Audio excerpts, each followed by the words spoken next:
All right. Hello, everybody. We are just playing around with a new streaming platform. This is called Restream, which allows us to have guests on the program. So I believe today we're waiting on Mr. Robert Barnes should be joining us. And I think Miss Faith is working on that right now. But how is everybody? Let's take a quick look and maybe we can do a little chat while we're waiting for Robert Barnes to get in here.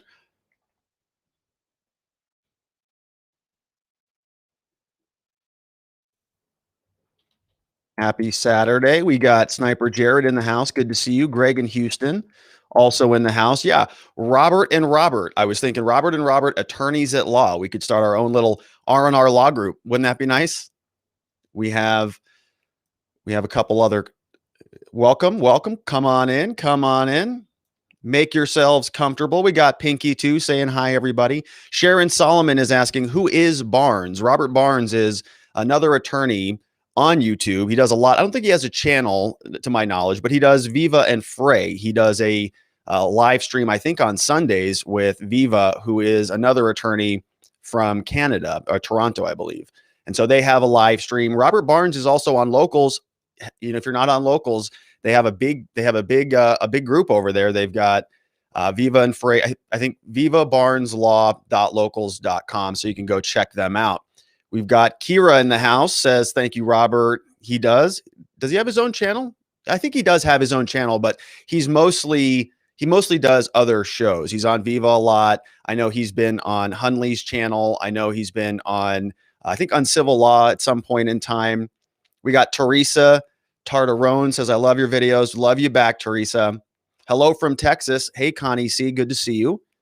We've got, okay, so Greg in Houston says Viva's in Montreal. I don't know my Canada very well, Greg. Not a lot of experience up there. Don't hold that against me.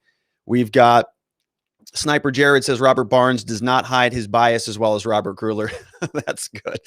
Well, you know, I try my best to hide it. Sometimes it just can't. Sometimes you can't mute yourself too much, but we've got Connie C says loves your channel in Texas. Robert Barnes, yeah, he's pretty pretty insightful guy. So I wanted to see if we could go through a couple questions. Don McNeil says People's Pundit. Yeah, sort of in that wheelhouse. He goes on People's Pundit a lot too.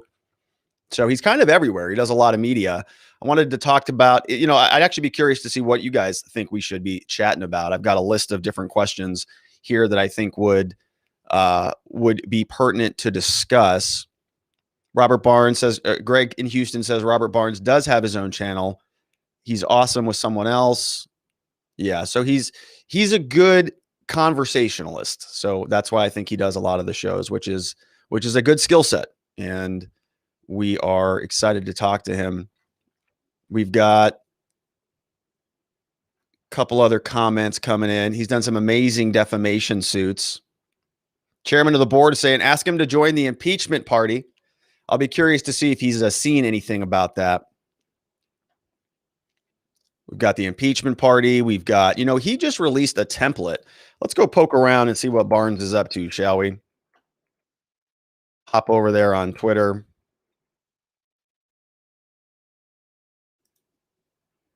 While he's warming up, you know, normally I think when Viva and Barnes do their stream, Viva gets things warmed up a little bit until the room has a little pop going to it. And then Barnes joins on in. So he's over on Twitter at Barnes_law. And so we've got here, he's saying he's joining us here. So he's probably getting those vocal cords warmed up. Going to be talking Rittenhouse. My understanding is he's got some more involvement in the case than the last time we've talked about Rittenhouse. And actually, folks, this is our first kind of interview, I think, that we're hosting in this new format. So I'm excited to see how this goes. But fortunately, we have Mr. Barnes, who's an experienced conversationalist, and he'll be able to make sure it all goes well. MJ Doris says, hey, Robert, Faith, and all, good to see you. Never trust a lawyer says, isn't he a tax lawyer? Well, we'll ask him about it. I think he does a lot of stuff. Will Barnes represent you when you destroy Unicorn Riot? Yeah, we're still waiting on a hear back from them on that one. We got between Christina B says between Rich Barris and Robert Barnes, they know everyone. Cat 44 is in the house. She says Barnes is phenomenal. He does tax, criminal, and civil rights. Yeah, he's very prolific. He's got a lot of knowledge on a lot of different things.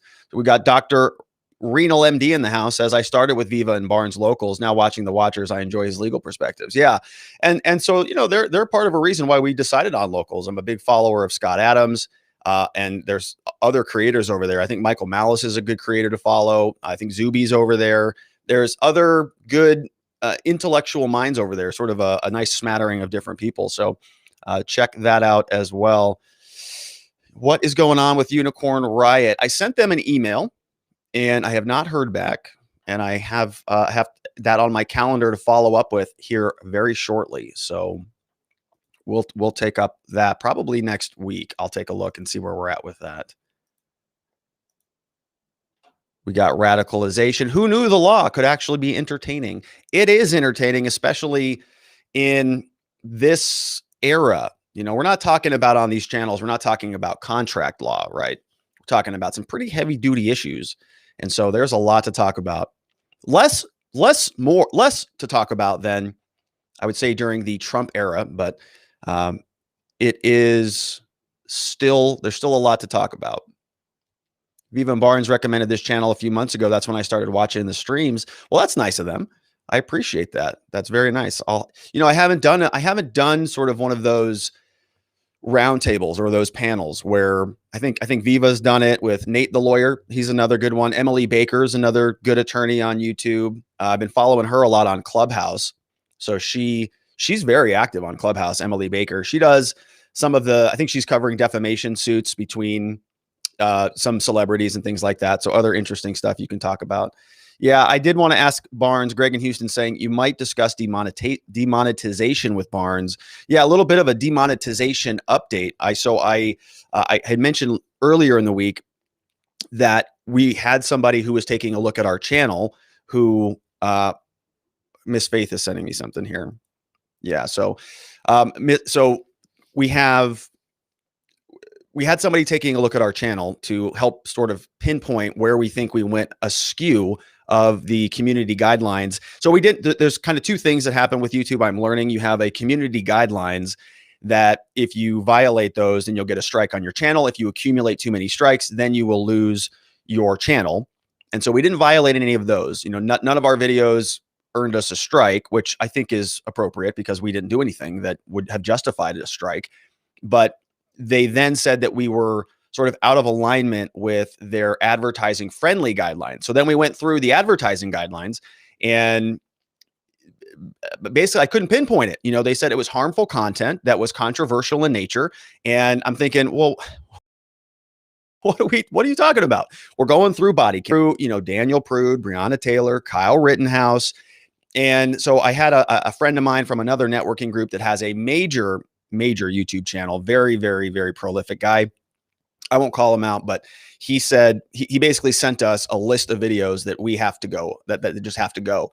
And of course, they are the most interesting videos that we've done. They are basically anything that has body cameras in it, anything that mentions the word, sort of the G word, that, the boom, boom stick, the Second Amendment, boom, boom stick, any of those words, anything, firearm related, anything drug related. So if it has a lot of those words, then it's not advertising friendly, which is kind of a bummer because we're criminal defense lawyers. We're talking a lot about the boom boom sticks and drugs and other things. And so the algorithm just doesn't like that. So the long story short, some of the Rittenhouse videos are going to have to come down. Some of the Daniel Prude videos, there were some other ones that we have covered. I have a list of them, but basically they've got to go, unfortunately.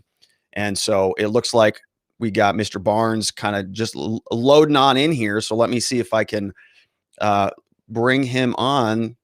There he is, Mr. Barnes. Good to see you, my friend. Hey, how are you?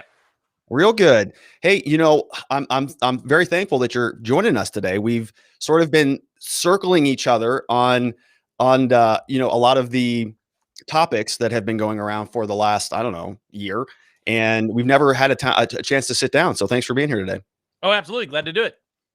So my first question for you is, as I sort of mentioned, we we've been talking a lot about the same stuff, Rittenhouse and Trump and the litigation and now some of the GOP policy stuff. And it's been a lot. And it feels like we've gone through, I would say, like 3 different eras. We had like the pre-November 3rd, then or maybe more than that, pre-November 3rd, then all of the election litigation. Now we've got all the Capitol Hill stuff, and it just like goes on and on and on.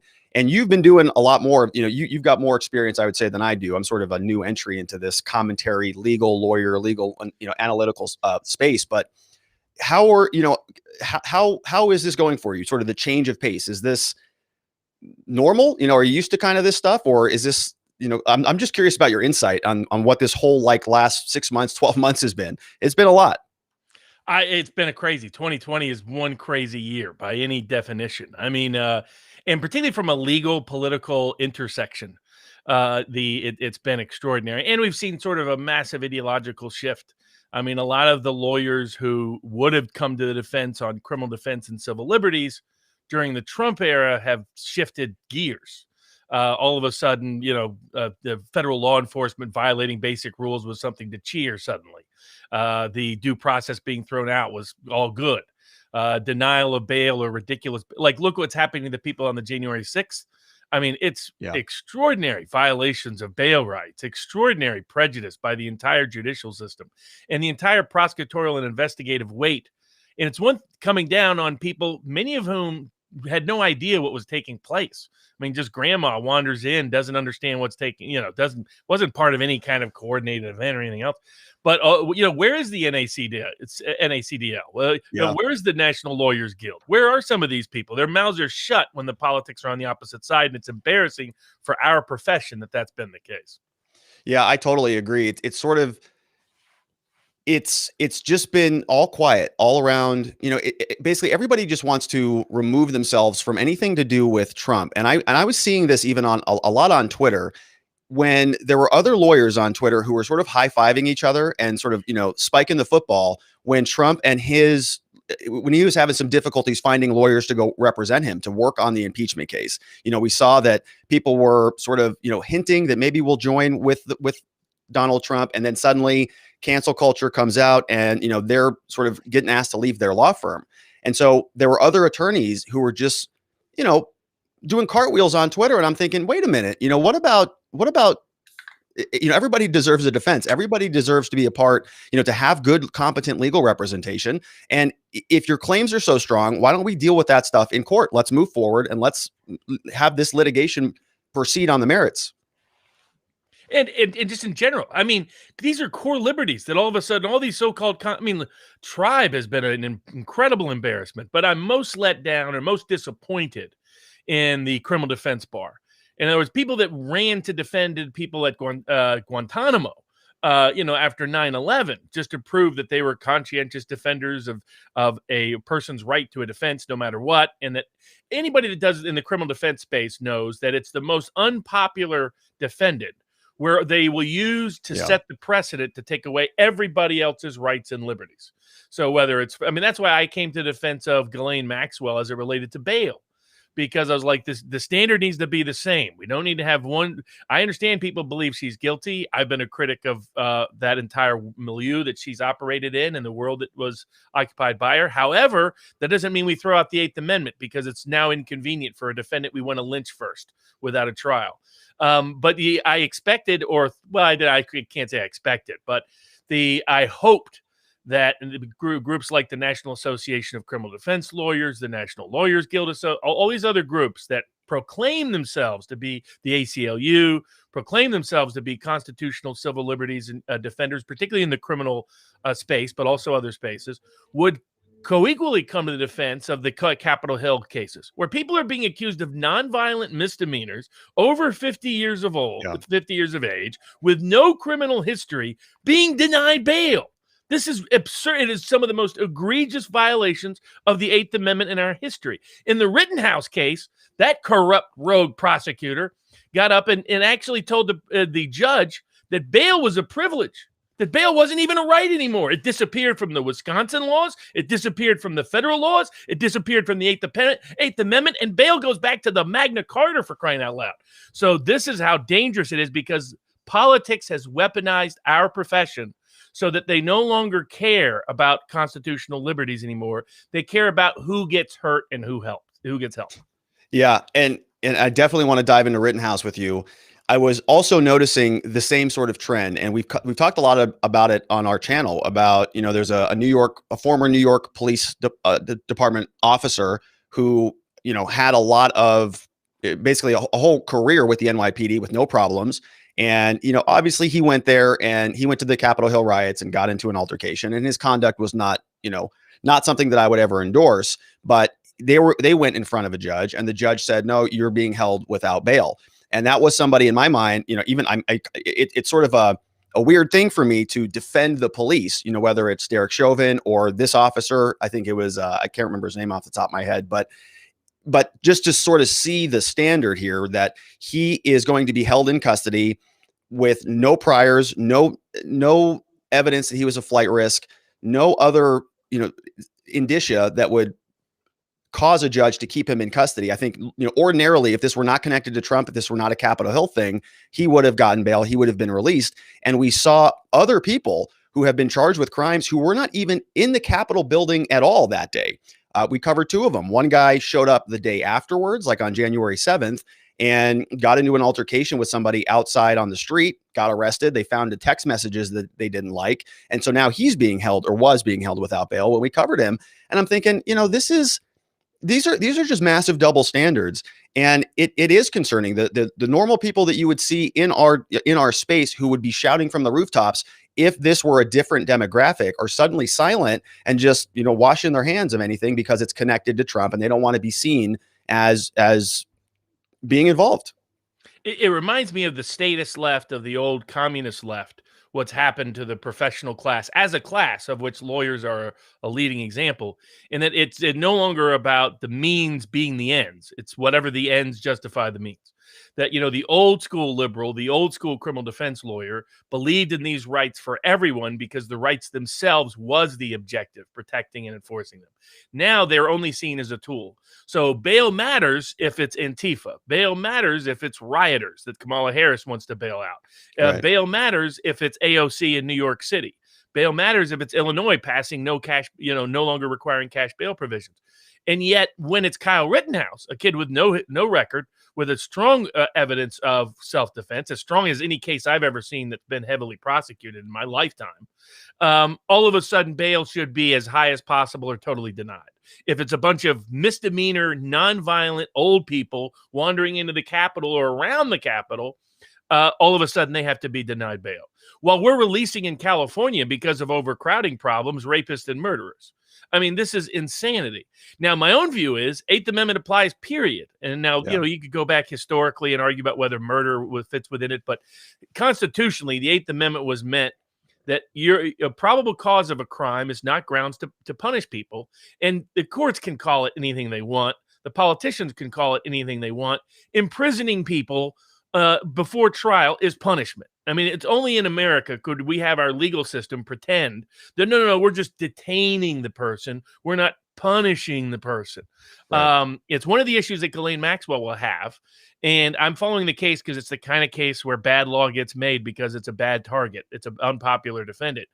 I think some of that happened even in the Nixium case. I think and it's the Southern District and Eastern District of New York, where you can guarantee corruption is at its peak.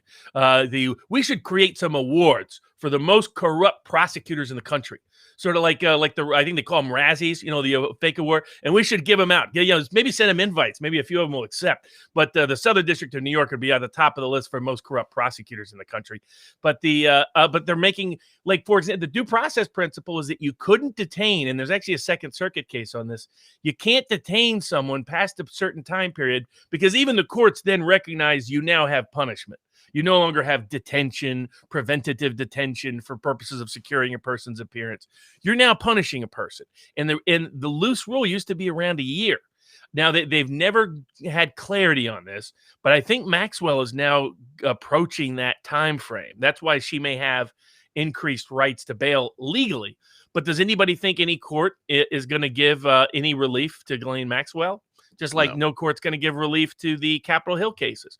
And it's a dangerous time period to be alive, because it's like the late 1960s in certain respects, like the Chicago 7 trial, other examples, where courts feel political freedom to start gutting our rights and liberties. And that's just in the criminal context. That doesn't even get into what took place in terms of the lockdowns and continues to take place, where they're setting records at depriving us of our core liberties.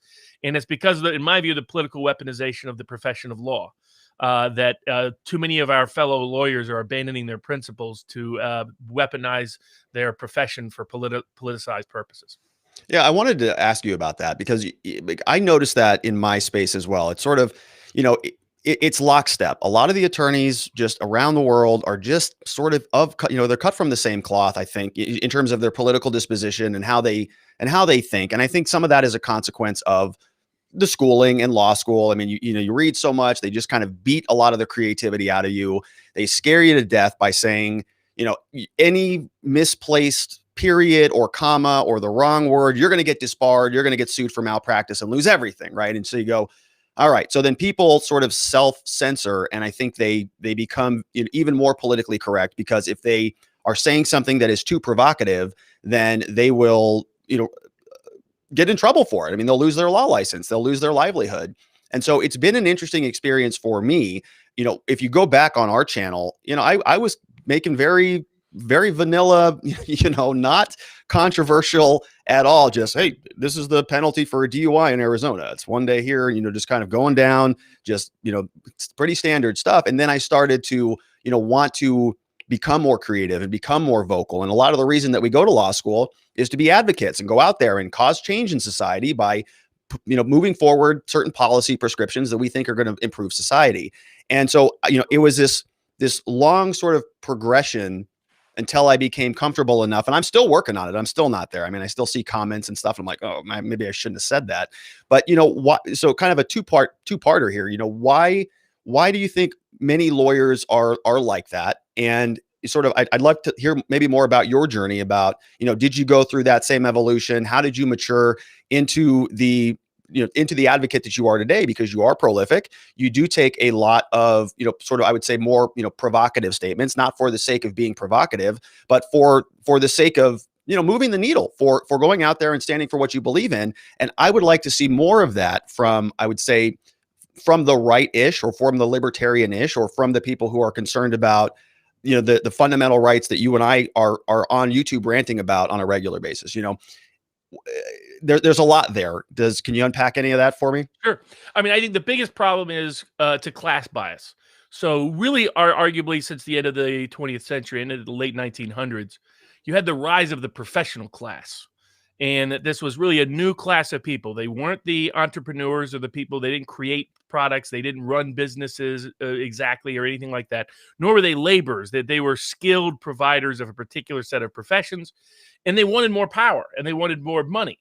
And part of that was licensing the professions. The medicine has not always been licensed. That's a relatively, in a broader historical context, a model, a novel creation of our state. Same with lawyers. I mean, Andrew Jackson believed that anybody should be able to be a lawyer. I still think that way. I think anybody should be able to go out and hang a shingle and just advertise honestly what education you have, what experience you have. But both of us have experienced people who would be more skilled as lawyers than some of the people we see in the courtrooms. And I mean, the effect of monopolizing the number of lawyers just reduces people's access to the law. And reduces people's ability to defend themselves effectively. But one of the other phenomena it does is it creates a class phenomenon, where if you're a lawyer, you're part of this professional class that has come up through particularly the acculturating effect of education. So I say that most of our educational institutions in America really don't teach you anything. They acculturate you to a certain set of values. That was, in fact, Dewey's objective way back at the beginning. I mean, people should ask, why do we have like clocks from the time we go into like elementary school? Why are we like 8 to 8:50, 9 to 9:50? Like we have to be at this, because they were designing it for factory work shifts. I mean, This doesn't correlate to anything in real life. Like neither one of us sit down there and say, okay, from 8 to 8:50, I'm working on this. Oh, there's the clock. I'm going to move over to this desk and do, this is illogical method of organizing information and education, but it's created solely for that purpose. So education as acculturation has created this professional class, of which the lawyer class, one, we've both run into it. lawyers who I hate arrogant lawyers. In fact, it's the thing that triggers me probably more than anything else is snobbery. Snobbery of people with privilege, snobbery of people in the professional class, snobbery of people with money, wherever it is, ever since I've been a little kid. But the professional class is the worst at it. They're the most arrogant at it. One thing I loved about Trump was he was this blue-collar construction guy coming in and punching the lawyer in the nose. And I just thought, that's really, our society needs a little more of that right now. We need less of these Obama arrogant type personalities. And I was someone who wasn't that much of a critic of Obama, but I didn't think that style of governance was a healthy phenomenon. I mean, but I think it's created a class bias and a mindset bias. These are people that think they should run the world. These are people who know better than you. They know better, and particularly like the way people handle clients in the legal profession is just very bad. There's a reason why lawyers have a bad reputation over the last 50 years. It's because of how lawyers behave towards their clients, especially, not just towards adversaries or towards courts or juries or the court of public opinion. It's how they treat clients. They treat them as lesser. They treat them as a child that needs to be patted on the head and scolded. They know better than the client. I've never believed in that method of practice of law, but it's in the mindset. It's this, I call it a combination of the white lab coat, black robe mindset between the legal and medical and other professions who think they should govern the world. And they've created licensure regimes to help achieve that. They've taken over many of the political branches. Not only by definition is the entire judiciary the professional class, but most of our elected representatives now come from the professional class, predominantly lawyers.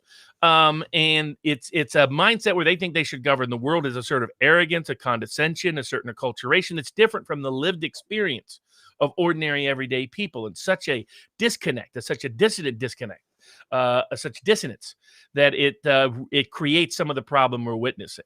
I don't know what your experience has been, but like this really was highlighted to me over the last 5 years when I've gone out to look to hire people, other than people that have come to me.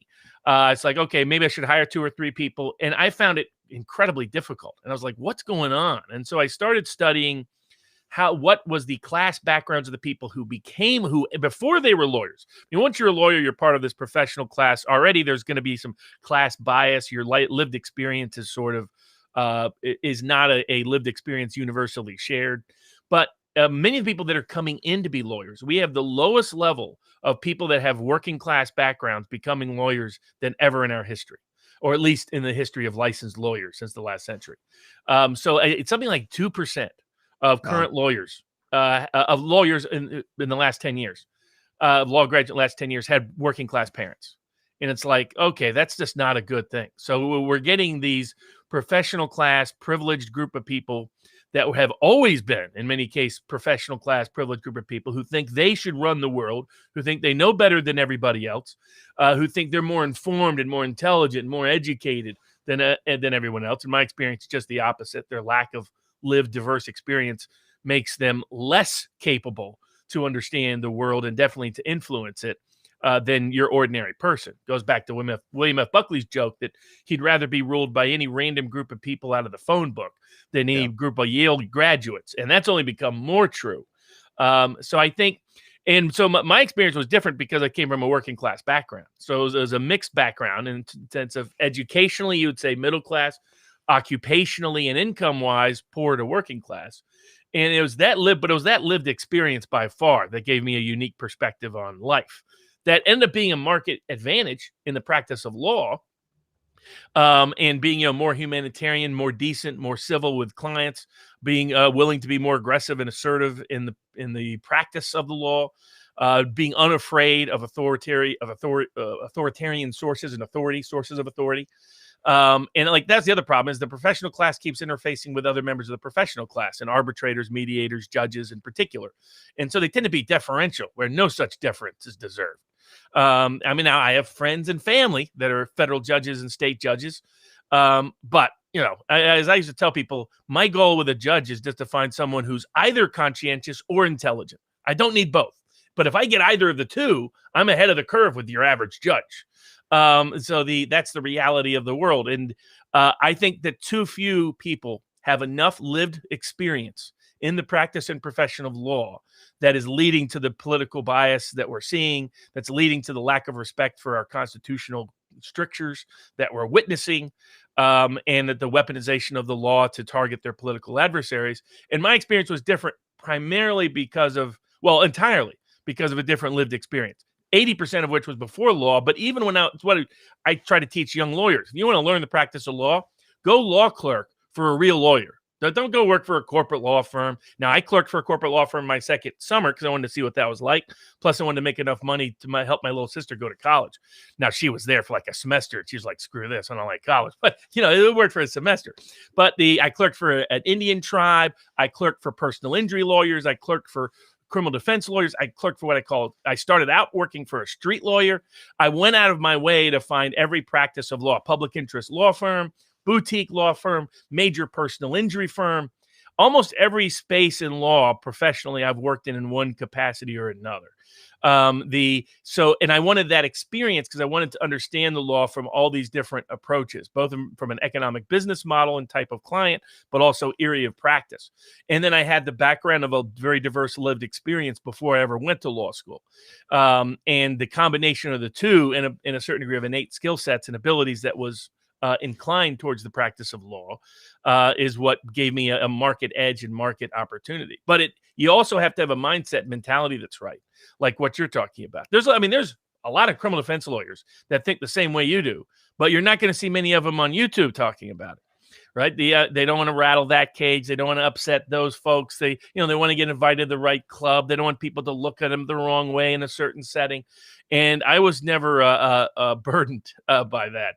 And so, I like upsetting the apple cart. I was watching this great Israeli lawyer in the documentary "The Devil Next Door" about that John DeMoniuk case where they falsely accused him of being Ivan the Terrible.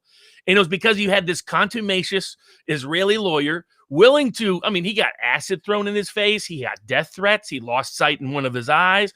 He faced every form. He was defending a horrible Holocaust person in Israel. That requires real cojones. But he turned out to be right. And an innocent man didn't hang because of it. Those are my idols. Clarence Darrow, Jerry Spence. These are real lawyers, not these cojones-less lawyers that we have today. Yeah, I could not agree with you more. And I've always thought it was interesting that lawyers, in my experience, a lot of attorneys have sort of become, they reach that class that you're talking about, but then they sort of forget, I think, where they came from and why they got into this space. When I was in law school, everybody was talking about, I want to help the unrepresented, I want to help the innocent man. I want to help that mom who's getting, divorced because the husband cheated on her and it's taken everything. I want to help, the immigrant who wants to make it into the country. But then they reach that next class and then somebody comes into their office and they treat them poorly. They don't give them any courtesy. They give them, 6 minutes unless they pay something, for the rest of their fees. And so it's just been an interesting sort of thing to watch a lot of these upper echelon, quote, upper echelon, Yale, Harvard, whatever, that upper class of legal scholars they want to call themselves, sort of forgetting the working class, sort of forgetting why they got into this space in the first place. And it's interesting to see other people like you who've been able to sort of break free from the mold and, kind of become creative and say, this is what I want to do. This is what I believe in. And it's refreshing to me, and I tell a lot of my friends out there, they say, hey, your channel's growing great. And, what are you doing? I said, well, I'm speaking what I believe the truth is. I'm speaking about an issue that I believe is important in this country. And, they're just like, well, that's pretty crazy, Rob, and I've gotten a lot of the concern trolling also, saying, I'm fearful for you. I'm concerned you're going to lose everything if you keep going this way. And I'm like, I don't think so, guys. Well, it is. What's amazing is there's a massive appetite out there that YouTube is trying to artificially suppress now because it's sacrificed. What's amazing is all of big tech is willing to give up profits for power.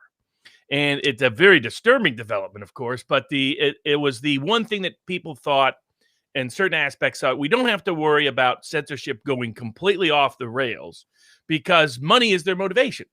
And especially these particular organizations, big tech, social media platforms, their entire money is other people creating content. Nobody goes to YouTube to look at a blank screen. Right. And so the assumption was they're not going to destroy popular creators. They're not going to suppress and try to algorithmically manipulate to where the legal eagles of the world are the celebrated lawyers on YouTube. I mean, this guy's a disgrace. This guy's a joke. This guy he has what, like, I think 2-3 years of corporate associate experience? You couldn't be less experienced in the law than legal eagle. And he gets basic stuff wrong. He doesn't even, not only like, I do a lot of criminal tax cases. He tried to do a tax analysis of Trump's tax risk. That was the worst tax analysis I've ever witnessed in my life. But he can't even get basic assault claims right when he's doing a Hollywood movie. And this is who YouTube is saying, here's your education on the law, legal eagle. That's misinformation. That's disinformation. That's miseducation. And yet because they care more about power than legitimate, authentic, popular, instinctively popular advice. That's why, I mean, anybody who's independent is going to get algorithmically suppressed. Anybody, like what you went through was just part of what anybody who's independent is going to be. If you were imitating liberal talking points from the New York Times, then you would get promoted by YouTube every 5 seconds. I mean, Legal Eagle is artificially promoted. You know, I've repeatedly said I don't want to see his videos, and I keep getting his videos in the YouTube feed, right? Whereas videos that I want, I have to even people I subscribe to, like you, I have to go through and make sure to find them because YouTube is not letting me see them. YouTube, I've never got a notification on any, even though I've rang the bell, which recommend everybody do, subscribe and ring the bell. But, in my case, at least, I don't get the notifications because YouTube doesn't want it to occur. YouTube wants to promote. They care more about power than profit, and that's a scary world. I mean, that's the statist mindset. And that's what the left and the right politically used to be aligned on in the criminal defense space, at least, which is the state is the great danger to your civil liberties and civil rights, much more so than an individual accused is. An individual accused is much easier to deal with than the state writ large. I mean, not to go full Michael Malice anarchy, but there's points and principles that he's right about. If you had a choice between concentrating power in a small group of people and taking your gamble that the person on the street will cause you harm, which is more likely to cause harm? Well, historically, only the state has managed to commit mass murder on the scale it has committed.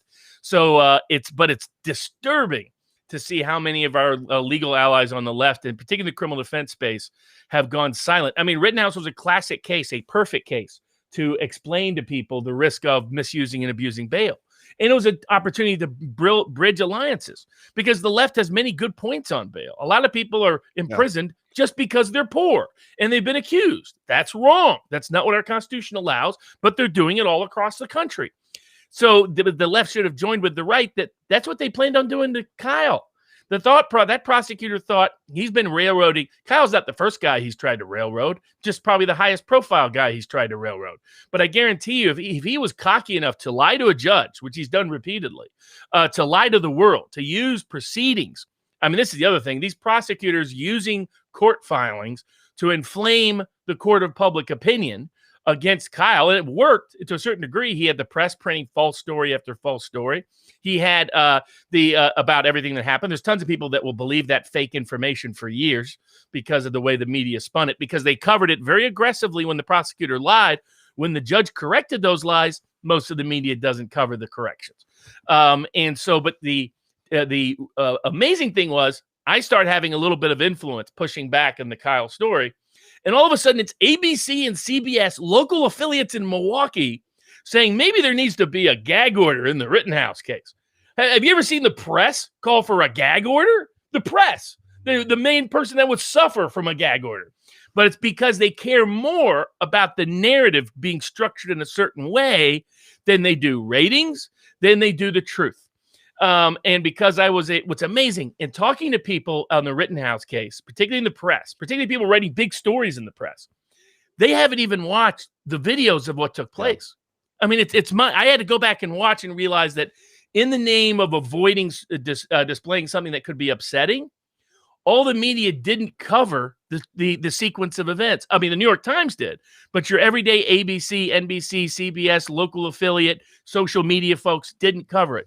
So there's people who believe basically false things about Kyle's story. Still think he was part of a militia. Never was. Still think he brought a gun across state borders. Never did. The whole state border thing, if you're from Kenosha, that's ridiculous. That's like being in Alexandria, Virginia, and saying, well, you don't live in D.C., you cross state borders to come. It's literally a suburb of D.C. That part of where he lived in Antioch is literally a suburb of Kenosha. And pushing that fake news narrative about crossing state borders, part of a militia, coming with a gun, all false. And this pretend world that they can gaslight everybody into thinking, everybody there was just peaceful protesters. And there's these poor little civil rights. I mean, Kyle Rittenhouse was protesting for George Floyd at the very beginning. That's the side he was on. He was never on the side of anything else other than protecting people. But when he saw when he was invited in because his friends and family members and other people that were related to the people that were having their houses and buildings burnt down, and I hear this nonsense about, you have insurance, don't worry about it. Insurance doesn't cover that. There's almost no insurance that covers somebody deliberately burning down your property. But the fake news and gaslighting is incredible. And the Rittenhouse case is going to be the biggest example, because if they can get away with it in Rittenhouse, no more self-defense, and you can gaslight anybody into a life sentence. And that's what they almost achieved it. If a whole bunch of people hadn't come together to help raise his bail, you know what happens when people are jailed pending trial, particularly some kid, some dough-faced kid. That's going to be a disaster waiting to happen. And I mean, within 2 days of me representing Kyle Rittenhouse, people were sending me emails telling me what they were going to do to Kyle Rittenhouse when he was in jail. So, I mean, that's the kind of threats it's Covington level threats that have taken place. But the gaslighting is even worse than what took place originally in Covington. And they still believe it. Large parts of the press still believe these completely fake stories about what happened in the Rittenhouse case. Can you, so you are officially now associated with that case? And yes, I'm his lead counsel in the court of public opinion. I'm his lead counsel for all civil matters. Mark Richards handles his day-to-day criminal proceedings. I may appear down the road in the criminal case. That's yet to be determined. That'll depend on a range of factors. But my main objective is to defend him in the court of public opinion and to make sure he's continued to be able to have his security funded. Because, currently he doesn't have it funded. Currently, he's in a position where people are going out of pocket just to keep him and his family alive. And so it's incredible. The degrees, there's people that have issued bounties on him. There's people that are organizing. Amazing. Twitter, they so deeply concerned about any particular kind of idea. YouTube demonetized your channel, worried about something vaguely that may have been spoken on your channel. Yeah. While people are on YouTube and Twitter today, organizing bounty hunting efforts to locate and harm Kyle and his family. His mom has been the sole breadwinner for a long time. His father's not in the picture. She worked 100-hour plus weeks. I'll never forget what she told me at the very beginning. She said, the hard part for her with all of this was she's not used to people fighting for people like her. And she almost couldn't believe it was even occurring. You couldn't trust it from the inception. And so and has been struck by it because, normally what would happen to Kyle Rittenhouse, he would have already been lynched if he hadn't been killed and assaulted in prison, or if they didn't have some fake rat informant come up and do some fake story based on, Kyle confessed to me, which happens every day in the jail process. And while judges will sit there and say, these rat informants are so untrustworthy, how many cases still rely on them to this day? That's where if I was Ghislaine Maxwell's lawyers, I would have been screaming about Epstein over and over again. That's what I would have been saying. She fears something about being in jail. I don't think she plans on fleeing at all. And the constitutional standard is very limited. There's something she fears, and maybe it's because Epstein ended up dead. Right. And one of the eternal truths in Barnes' world is Epstein didn't kill himself. Epstein didn't kill himself. Yeah. Exactly. So I think, but yeah, Rittenhouse, they structured this to try to rig it. They've been lying repeatedly in the bail proceedings. They said that him doing an okay sign because somebody asked him if he was okay, that this was white power. And I'm talking to idiot media reporters who are telling me this. I'm like, you do realize that was a 4chan hoax, right? That was a troll hoax to get the universally recognized okay sign that Obama uses repeatedly, that AOC uses repeatedly, that Beyonce uses repeatedly, that Jay-Z uses repeatedly, that that Will Smith uses repeatedly, that every scuba diver in the world uses repeatedly. That's even on our emojis on Twitter and YouTube to use. You do realize that it was That didn't magically become white power. White power is literally two hand symbols, one with an O and one with a W, shaped in such a way that it looks like a P and it looks like a W. It's always been two. And the ADL admitted this out of the gate. I sued a reporter over this from the get-go, where court acknowledged it was libel to accuse somebody of that. But they know because Kyle is facing a criminal prosecution, he can't run around suing everybody right now. That doesn't mean that won't come about, folks, down the road for those people that keep lying about the kid. There's, I'm involved, and I'm involved whether I get paid or never get paid. So the power of the things that motivate me is misuse and abuse of power. The only thematic common theme between all my clients, because there's civil cases, criminal cases, constitutional cases, they're all over the place politically. When people get mad at me about someone I'm representing politically, I'm like, well, you should see my clients because they hate each other. So there's somebody I've represented that you're not going to like politically because I represent them for reasons independent of and separate from their politics. Just that they're being targeted by the state and by the system because of they're all underdogs. That's what they all share in common. Even the rich and powerful people I've represented were in their case that I handled a major underdog. Wesley Snipes against the U.S. government, where they tried to pick the most racist venue in the history of the country. Literally, it was the per capita capital of racial hatred incidents over the prior 10 years, where they secretly got rid of every black juror from the jury pool. The entire jury pool was white. Somehow all the black people disappeared by the time we were allowed in there. In fact, the joke was in the local newspapers that the Sunday before jury selection had been a New York Giants Green Bay Packers game in the playoffs, and it snowed, and so sort of a whiteout. And the local joke in the Orlando press when they saw the Snipes jury pool was they said it was whiter than the Packers Giants game the Sunday before. And we had all kinds of things. The judge was there's a lot of stories in that case, but the unifying theme of all my clients is that they're underdogs. That they're and what motivates me is when I see somebody powerful want to abuse someone weak solely because they're weak, and that's what the prosecutor is doing to Kyle Rittenhouse.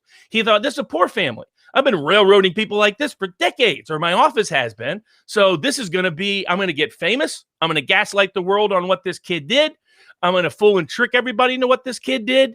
And the best way to secure a conviction when you don't have the evidence that supports it is get him in prison pending trial, and prevent him from having the means to support his criminal defense. And a typical person in Kyle's position does get run over. They get lynched. They just get lynched legally, judicially.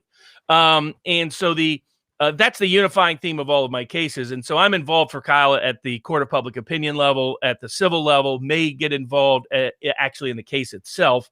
That's a wait and see situation, because right now it's being handled very well by Mark Richards, old school, local, Kenosha based criminal defense lawyer who likes you. Now, what I'm going to be doing is I'm going to be forming an advisory board of lawyers across the country that are interested in helping in this case to get strategic feedback on the criminal defense, because it's going to be necessary to create a dream team type defense, even if not present in court, at least in the strategy that goes into everything that takes place in court, in order to make sure this kid doesn't get legally lynched. Yeah, I think that's a dramatic improvement from sort of the other individuals who were responsible for advocating for Kyle in the court of public opinion, because it was something that was disappointing from my perspective. When I initially read basically the probable cause statement, I think was the first document that I read, and I can't recall who that was written by, whether that was, I think Gravely is the DA out there, and now it's over with Thomas Binger, I think. And the first time I read it, I was thinking, this is written in a way that there are just major defenses that are built into the probable cause statement. And I made that point. I said, you could drive a truck through this thing. I mean, just the language that was used, it was the alleged victims here are the people who were taking the active role. And they would say that Grosskreutz was, running towards Kyle, not that Kyle was engaging. Kyle was running away and, somebody else was running towards him. And I'm thinking, this is kind of a weird way to write a statement if you're trying to prosecute that person. And then so I was thinking in my mind that as this was developing, that maybe this was just sort of a political prosecution, that they had to go through the motions, and they knew that their case was garbage because of some of the self-defense rules that exist there. And they just had to just go through the motions. All right, we know we got to do it because of the political environment, but that they had no real intention of securing a victory or pleading this out to something, very, very benign down the road after a lot of the temperature had dissipated in the room. But then I've been watching Binger and I've been watching some of these hearings, and that guy he's got something out for him. I mean, he is, personally invested in this case to a degree that you can just see it in his face. He's irritated. And I think there was another individual who was on that last hearing who was, I think, a prosecution witness or the father of somebody who passed away. And, he was getting tense with the judge too. And that's a separate issue because he lost his son. And I understand that. But you could just see that the temperature in that room was so high that even the judge was getting a little bit irritated with the government, just saying, hey, you're wrong on this. We're not going to comply with your request. Thanks for playing, but the answer is no. And they're going to keep the bail. I think the ultimate decision was to keep it the same. So I was curious about how sort of that dynamic happened within that prosecutor's office. So where it went from something that looked kind of like a muted prosecution to now, this is the case of the year for them and they're going all in on it. I mean, here's what I suspect. So there's rumors and there's stories, things I can't confirm at this point, but here's just from my collective experience in criminal defense cases, particularly politically motivated cases like this. I think it started out as the way you're describing it, that they were just trying to turn down the temperature, get something on file, try to chill everybody out, and put some charges on the board that they could retract later based on new evidentiary findings, that kind of thing. And I think a lot of the prosecutors in that office turned down the case, is what I strongly suspect. In fact, what I've told people is 90% of prosecutors across the country would decline prosecution in this case, just looking at the probable cause affidavit. They would say, I'm not going to prosecute for first degree. That's ridiculous. They pass on cases like that have much worse facts every single day that have any degree of these facts. But what I think happened is that there was a part of the DA's office that's very political. And, there's two kinds of prosecutors in my experience. The one are your really politically ambitious prosecutors who plan on using it as a stepping stone for state house, state senate, to become DA, be sheriff, run for something, get a judgeship, whatever. And then you have a second group that are your career prosecutors. Now you could say there's a third group. There people that are there for 2-3 years to get experience to turn around, do criminal defense practice. Yeah. That's your younger prosecutor. They don't usually show up in a case like a Rittenhouse case. So if you have a Rittenhouse case, it's going to be one of those two. I think a career prosecutor turns this case down. Says, okay, this is nonsense. Let's move it on. Whatever we had to do to keep chill out temperatures before is not pertinent here. The politicized prosecutor, particularly someone from the left, is what happened here. And what's scary is that this is happening in places like Kenosha, Wisconsin. Yeah. Right? This isn't San Francisco. This isn't LA. This isn't Philly. This isn't Austin, Texas. This isn't the Southern District of New York or DC. This is Kenosha, a county that slightly voted for Trump. So and I know I went to Wisconsin Law School in Madison. I practiced in Wisconsin for many years. I stay active in Wisconsin.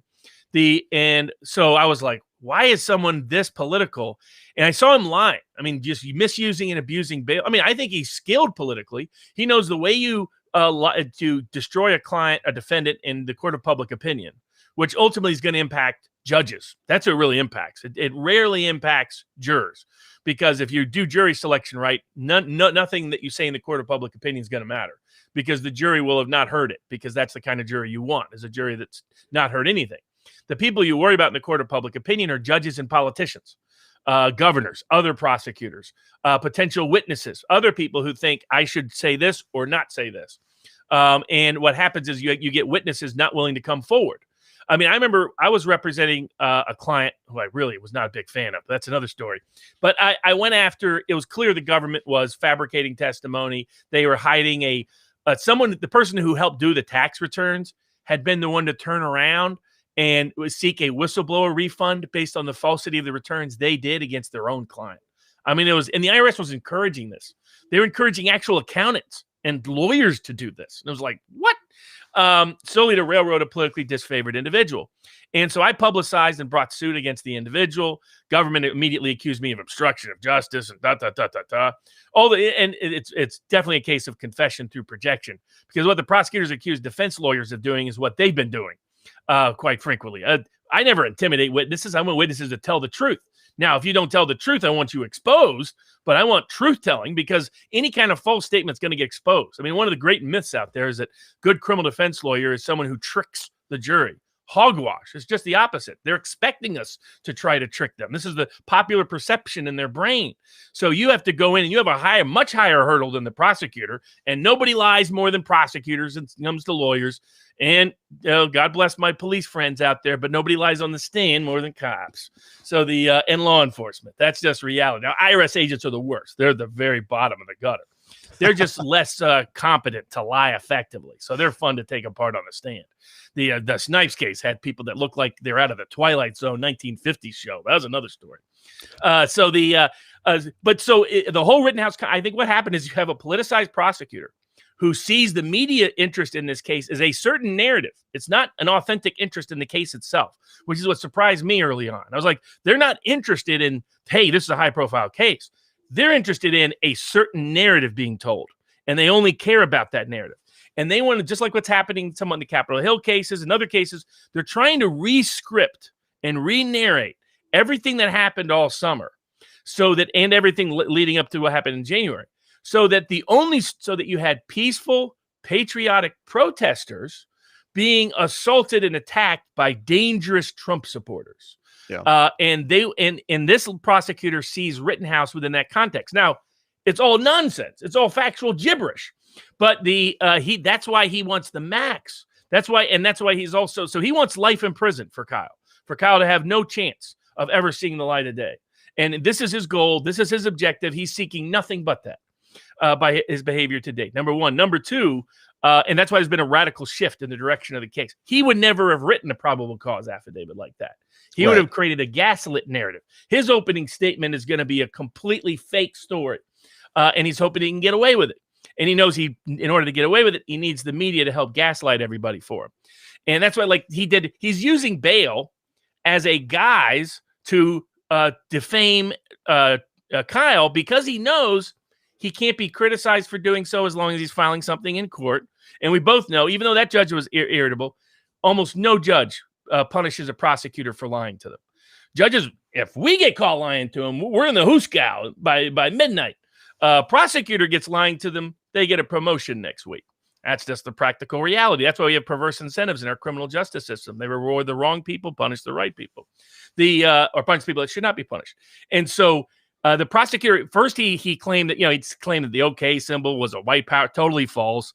That he was somehow drinking illicitly in Wisconsin with a parent, totally false. It's Wisconsin, all right? Drinking is, if that could be their holiday, it would be their holiday in Wisconsin. I made the mistake once of thinking I could drink whatever this little Wisconsinite was drinking when I was in law school. This kid was like 5'4", 110 pounds, but what I should have paid attention to is he came from the northern woods of Wisconsin, old lumber cutting country. And so I figured I was out with him, and I'm like, I'm 6'2", 260. I can easily handle whatever he's drinking. I woke up and was sick for 4 straight days afterwards. He was out the next afternoon tailgating at the football game. So in Wisconsin, they just got different. Never try to outdrink a Wisconsinite. I was Tennessee whiskey. Jack Daniels was a half an hour up the road. Yeah. Don't steal Wisconsinites while I'll drink you every day of the week. In Chattanooga, you get invited to Sunday school. In Wisconsin, you get invited to a bar. So it's just a different mindset. But so that's why, a lot of the narration story he's doing through his bail motions are things that the judge is like, this is ridiculous. Claiming, he crossed state lines. Antioch is our suburb. He went out drinking with his mom. That's a Wisconsin family tradition. All these, and that's what, and when he said, oh my goodness, judge, I didn't know where his address was, which was all fake. It was all a lie. He knew from day one that his address was sealed. He used that fact to get the $2 million bail in the first place. But the judge is also like, I've never revoked bail for anyone ever on the grounds that you're requesting. And luckily, you just had a judge who held the line. Yeah. And it's not like that judge is he's not known as a pro-defense judge. I mean, he's a former prosecutor himself. He's just known as a no-nonsense judge. And so he's seeing lie after lie after lie after lie by this prosecutor. And it wasn't until I was dealing with the press that I realized what this was all about. The prosecutor plans on using the Rittenhouse trial like the old lynchings, like literally the old lynchings were intended to do. The lynchings were intended to create a fake public narrative to terrorize a certain part of the population and re-script the social story of what was occurring in that particular region or country. And he wants to use the Rittenhouse case for this exact same objective. And it's going to be that there's all these peaceful protesters, all these sort of flower child folks throughout the summer who were harassed, and all the violence came from these dangerous, scary, frightening right-wing people who talk about Second Amendment and things like this.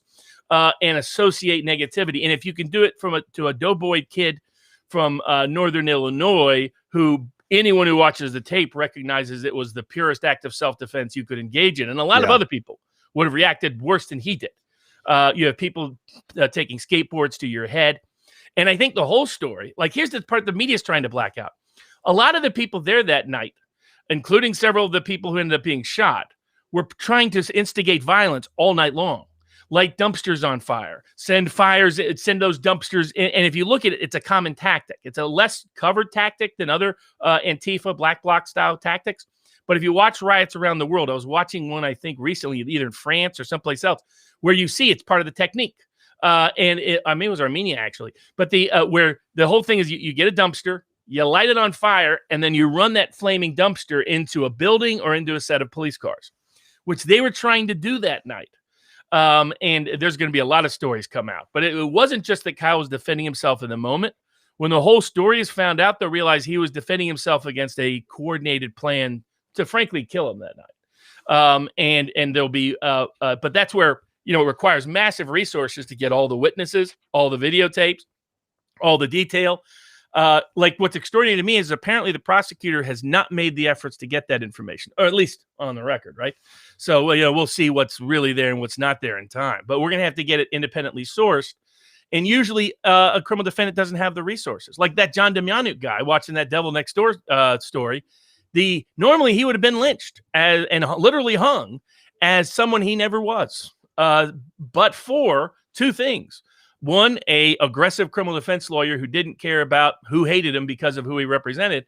And number two, a bunch of ordinary everyday people who helped fund his defense so that investigations could unearth the truth. The same is true across the board, particularly for high-profile criminal cases. But they are looking to legally lynch Kyle.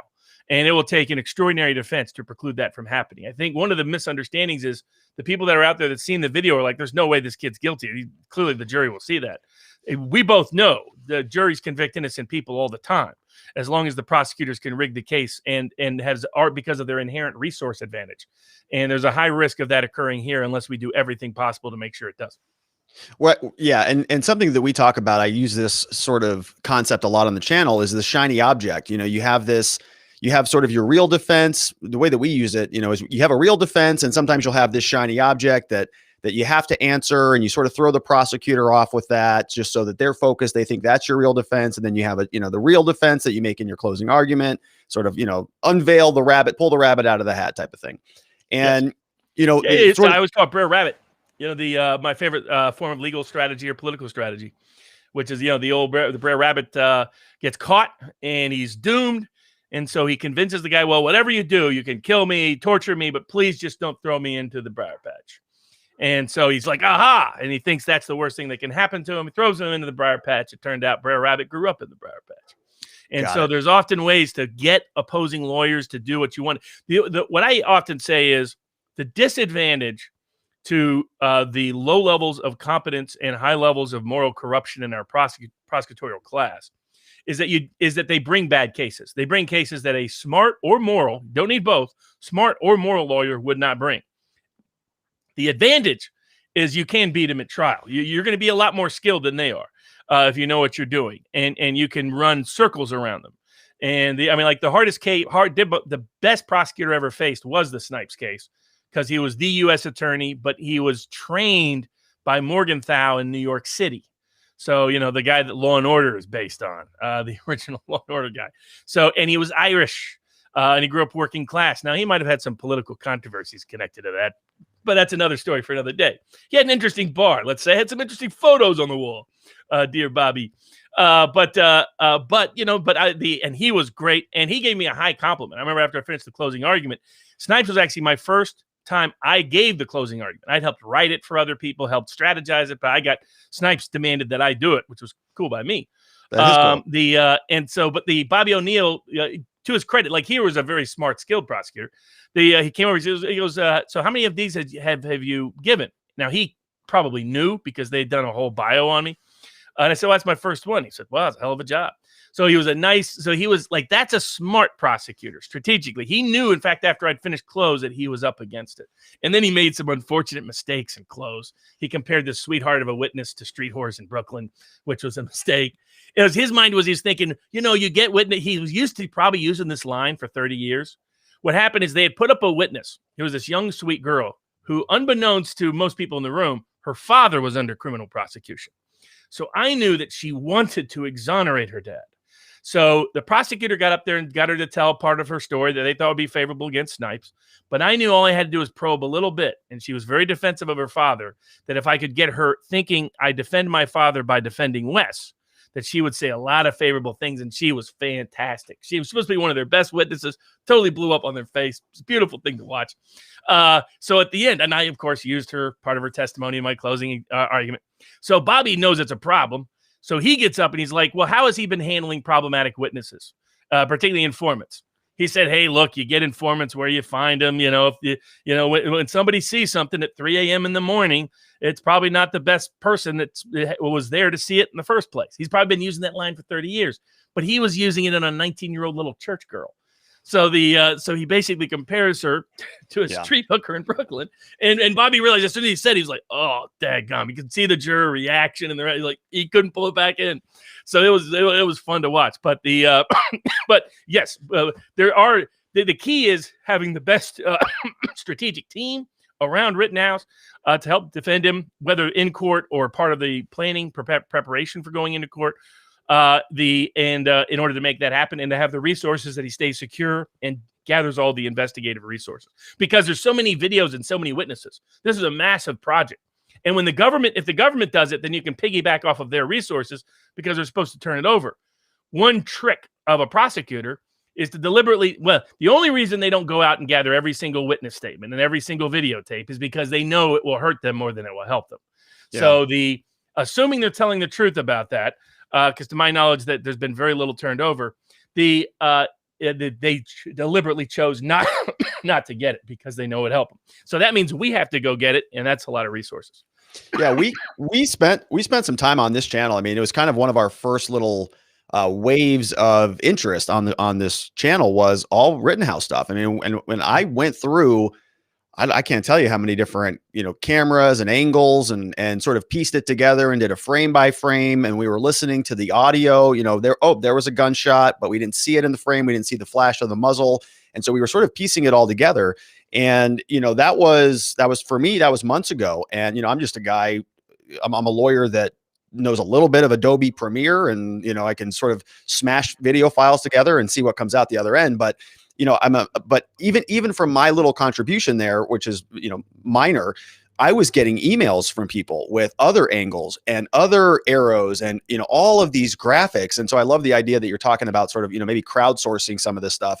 Yes. Not necessarily for, introduction at trial, but you could certainly use a lot of the knowledge that's gleaned from that to develop your own arguments. Exactly. That's part one. And then part two, to the degree we are going to use it, there's so many evidentiary, like I always tell people, you can't present a trial like the Democrats did for impeachment. You can't just string together or that idiot lawyer did in the deposition of Alex Jones, where you just randomly string together a bunch of videos, and that doesn't get introduced into the actual trial. So that's the real evidentiary burden, is not just gathering the intel and information, but it's the second level, that when they have real useful information, like there's people that have videotapes of the other people that night, the people that were attacked Kyle that night, and they have them from earlier in the night.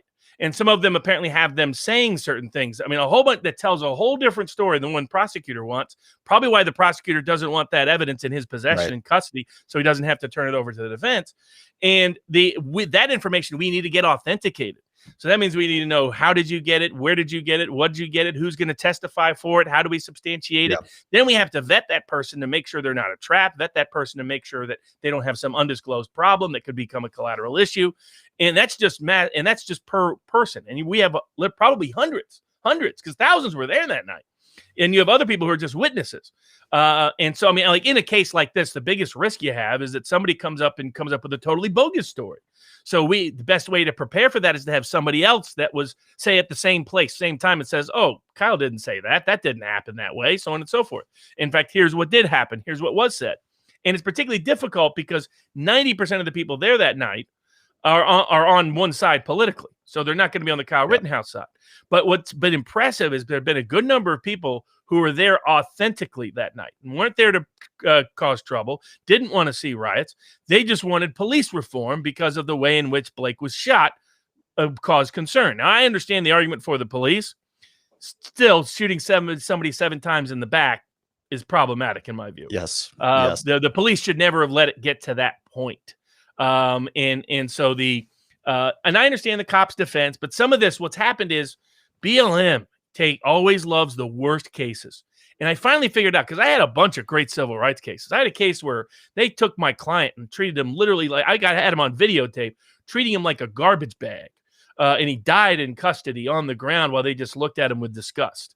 I mean, and they claim that he was urinating on himself deliberately, defecating on himself deliberately, bleeding and sweating and spitting on himself deliberately. It's like, what insane world do you get to that you think that way about another human being? And some of this is not because these people are evil. It's because jailers become dehumanized. And they are victim to crazy schemes and crazy activities.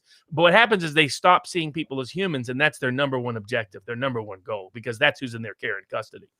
And so but I couldn't get BLM to even be interested at all. I mean, but why? Well, it was a 90% uniting case. It was a case that when 90% of the people saw the facts, they're going to be like, I don't feel comfortable. I think what happened here was bad. I think what happened here was wrong. Martin Luther King's movement worked for a reason. It was because 90% of the country outside of the South agreed with him.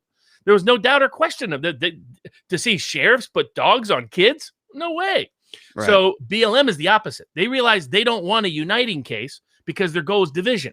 And the only way they get division is they take a case that has bad underlying facts that they can sell as one kind of case to their audience, but they know another audience will look at it and say that didn't support it. And that creates enough passionate people on both sides that you create the division that they believe is necessary for revolution. Because they're not bashful. I mean, they're not liberals. They don't believe. In fact, they think liberals are the enemy, that liberals are reformers, and they're the problem. And for this, people should go back and watch, read a lot of the 1950s, 1960s, well, really 20s and 30s, but 50s and 60s in Cuba as an example, the dispute between the liberals and the communists, and who each saw ultimately as the key adversary. So I think a lot of those sort of underlying dynamics are present, but there's some honest people that are there. I think crowdsourcing is a new useful tool of social media, that for where you don't have equal resources to the other side, crowdsourcing investigation resources, crowdsourcing witness resources, crowdsourcing just information in general, crowdsourcing skill sets. There's investigators that are willing to, like, where you can't raise money, one way you could substitute for that is by allowing people to donate their time. Now you have to be careful because you have to vet that. If you study the old politicized case of the late 1960s, you'll get informants, infiltrators, instigators, all sorts of problems. So you have to be careful how you screen that. But still, it could be a way to substitute for lack of money. Someone says, hey, I can provide legal research. I can provide factual research. I can provide psychological information about certain profiles, certain things to look for, et cetera. And so I plan on crowdsourcing all of it, because it's going to be the trial is probably going to take place sometime this summer. So my view is it should take place later, but we may have it as soon as this summer, and in the pandemic context. Have you done a jury trial yet in the pandemic context? Because that strikes me as a crazy context to do a jury trial in. We have not at our firm. I do not think that anybody has. No, we've gotten very close on it. Actually, that's not true. One of our attorneys did do a jury trial. And it's up on appeal actually right now because of some of the COVID complications. Basically, you have witnesses that their face are covered. You as a lawyer, your face is covered. Yep. The juror, there's going to also, how do you get a fair cross section of jurors? You're going to have a bunch of jurors who won't do it solely because of COVID risk. And also, every juror that wants to get out of jury duty is going to use that now, right? And that's going to be the new catch-all for all the jury dodgers. I actually picked a juror once solely because she was trying to dodge jury duty, because that made me trust her on the case more broadly. Yeah. She didn't necessarily thank me at the time, but she was very good later. But she was coming up with the most obvious, this, and she would sit there and she'd think, I'm going to say the things that lawyer is probably going to pick me rather than this lawyer, so I'm going to say things that's going to tick him off. And it was so over the top, and I knew her demographics, and I knew her so social media background that I was like, that's not what you really believe. But I was glad she was saying it, because the other lawyer was going to be like, she's going to be great for us. He didn't figure out until after the whole jury process had done that it had gone the other way. Sorry. No, it's all good. Yeah. So, I mean, I think that is interesting to me. That's sort of new. I didn't realize that trial in Rittenhouse's case may be so soon. Typically, in my experience, these, because when was that? That was last. I mean, this would be, at least from the time he was arraigned, like within 6 to 8 months, because he wasn't arraigned until October. Yeah. So that's fast. I mean, so I was going to ask about that specifically is, are we looking at a lot of pretrial stuff? Are we looking at, a potential plea deal? Are you pushing for trial? One, he's completely innocent, but two, the prosecutor is clear that what the prosecutor wants is a max charge. So that's not possible in this case. So that's part of it. And then I don't know how much pretrial work that will be done. That's sort of an up in the air question, because there's some certain legal issues. I mean, I have a different interpretation of the law than the court currently has. So I don't think it was this court. I think it was a prior judge who issued the ruling denying the motion to dismiss on the gun charge, on just whether a 17-year-old could have a gun in Wisconsin or not. And I think there's Second Amendment issues with the interpreting that statute in that manner that haven't been raised yet. So it was originally just, hey, look, judge, you look at the statute. The statute wasn't intended to criminalize this behavior. And I think that's the correct interpretation of the statute. But the secondary question had not yet been raised, which is, does a different interpretation of the statute thus make the statute unconstitutional under the Second Amendment?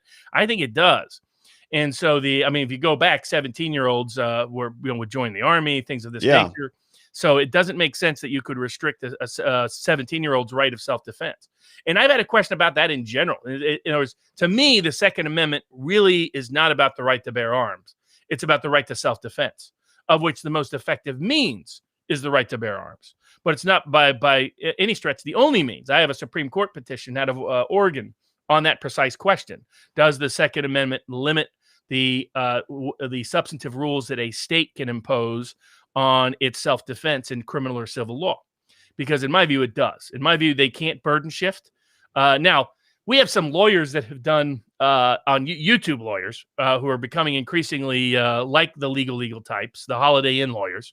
I'm not a lawyer, but I stayed at a Holiday Inn last night. Sure, yeah. There was a lawyer that did an analysis on self-defense and confused it as an affirmative defense, even though we know it's technically an affirmative defense, but it's not what it means, like in the civil context where I, as a defendant, have to prove it. That's for constitutional reasons. The prosecution has to prove the lack of that affirmative defense, it really is just a pleading issue rather than a burden of proof issue in the criminal context. Whether something's an affirmative defense is just an argument against whether or not you could find probable cause in the first place, rather than it doesn't impact at all what can happen at trial. Because at trial, the government has to prove the lack of that affirmative defense, the lack of self-defense, in order to secure conviction for constitutional due process reasons about mens rea. But my view is it goes further. My view is the Second Amendment prohibits any state from criminalizing self-defense, period. Because that's what the Second Amendment is all about. There's been Supreme Court case law that uses that phraseology. That's why, while it's always a 100-to-1 shot at best to win a Supreme Court cert petition, I wanted to start that conversation and created a template that could be used by any lawyer, any defendant in any state, anywhere. And I want to start interjecting into the conversation that lawyers should think about every case that may be impacted by self-defense and start preserving a constitutional Second Amendment objection that says if you interpret this jury instruction this way, it violates the Second Amendment. If you interpret the statute this way, it violates the Second Amendment. The Second Amendment that self-defense is a constitutionally consecrated doctrine that states cannot impinge or infringe upon. But if they secure Kyle Rittenhouse's conviction, you can imagine self-defense is a dead letter law in America. Yeah. That's I think the biggest issue here, and that's why I was so interested in this case, is because I think this is sort of ground zero for that doctrine. And I wanted to ask you about, sort of closely related to this, is there was some indication, or there are other commenters talking about the attempt potentially to use the fact that he was under 18 with a firearm to sort of pierce that self-defense veil, as it were, right? To say that ordinarily, yeah, you do get self-defense, but if you break the law doing something else, then you lose that. We sort of had that same type of thing here for medical marijuana. Before we legalized it, they would say that, yes, as long as you were operating within the confines of the program, then you were protected by this protection bubble, this umbrella. But as soon as you did something, if you stepped 1 foot outside of the program, you lost all protections of the program. And so they're still trying to do, it sounds like I've heard that argument in Kyle's case where they're saying, no, there is no self-defense. We're just going to try to do an end run around that because he was already in violation of a firearm related law.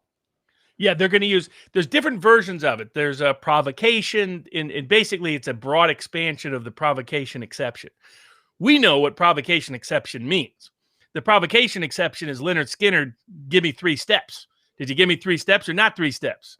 Provocation is I come up, I punch you in the mouth, and then you turn around and punch me in the mouth, and then I turn around and punch you the second time. I don't get to use that second punch or the first punch as self-defense because I provoked the whole fight. Whereas if you give me 3 steps to get out the door, then there's no provocation. And so provocation is meant to have, and Wisconsin law is good on this. And what's amazing, this is where cases in the news shape the law. Trayvon Martin case, and the ended up leading to a bunch of conservative jurisdictions changing the law to make clear the scope of self-defense. So Wisconsin changed their laws in 2014 to make clear that provocation is limited and is being an exception to self-defense. So it can't be I'm doing something wrong, and now I no longer have any self-defense anywhere, any place, anytime. Because that same kind of argument was made in part in Trayvon Martin's case, and in the George Zimmerman case. And so what happened is the statute rewrote it to say that as long as you are not in the sort of immediate context of provoking the violence, then it doesn't matter what you did previously. If you are in fear for great bodily harm, you can exercise self-defense, period. And so that's why it's a really robust legal defense in Wisconsin that doesn't give much room for judicial misinterpretation. And I think this prosecutor has sacrificed appealing to the court to appeal to the court of public opinion.